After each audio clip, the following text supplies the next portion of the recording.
With the three-pointer now officially part of the 80s landscape, coaches had to begin to adjust to the change in the time. And as you would imagine, some were more interested in doing so than others. If you're a good coach, you adjust. And we saw it coming. Because I remember when we played European players, most of their game was inside out. So it was something that you saw was going to happen. One of the things that helped the evolution of the three in the 80s was that its two best teams and ultimate rivals, the Celtics and Lakers, were both on board. That was something that my dad loved when it was first introduced.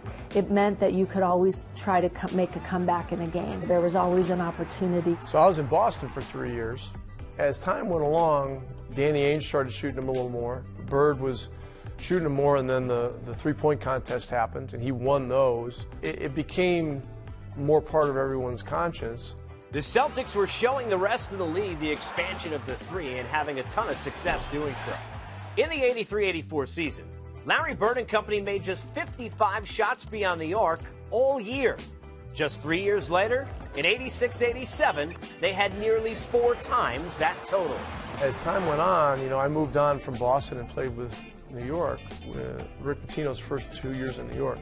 And Pitino was really the one that sent the three-point shot to the galaxy.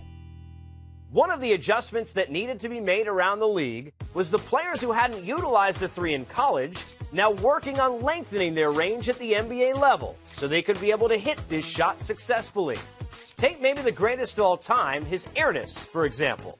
Michael Jordan was just 9 of 52 in his rookie year with the Bulls and didn't shoot over 20% from three until his 5th season in the association. Michael could do anything, and he would have adapted to it. He would have incorporated it into his game sooner. And so, with even the best players in the world having trouble, where would organizations now go to utilize the opportunity for extra points? And with that, I introduce you to the three-point specialist. You had your slashers, you had your postmen, and then you had your three-point specialists, like the D. Browns of the world, the Del Currys, Larry Birds. I'm showing my age because I was around that era. Craig Hodges, Steve Kerrs, Ray Allen, Reggie Miller. Reggie was a guy that should be credited for making this shot more of a household thing. I know how much I put into my training. Early in the mornings, late after practice, that I would put on shooting jump shots and shooting certain shots to win games. I always felt that the odds would be in my favor because of how hard I worked. Guys that used to just come off the pin downs and, really stretch the floor. But that was something that you was always told that you would develop into. So you come in the league and you specialize in something. Not every superstar could shoot the three like Larry Bird, but the NBA did house plenty of talented shooters who could be set free with just a few coaching adjustments. How important were three-point specialists, you ask? Well, take Craig Hodges, for example.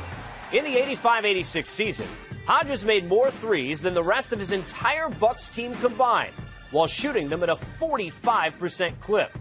Meanwhile, Steve Kerr started just 5 games for the 89-90 Cavaliers, but saw important minutes considering he drained 73 three-pointers at an over 50% mark. If you could not shoot and that was not part of your game, coaches let you know that. I was always a guy that had the green light, not only for my coaches but my teammates, because that was what I did. I could shoot the ball. So me personally, no, it was not hard. Other teammates that I had, yes, it was very hard to get coaches to allow them to shoot that. From specialists like Dell to stars like Danny Ainge, who slaughtered the season mark of 92 with a whopping 148 back in the 87-88 season, the transition from gimmick to asset was now complete. However, old-time players and visionary coaches were about to take the three-point revolution to a whole new level.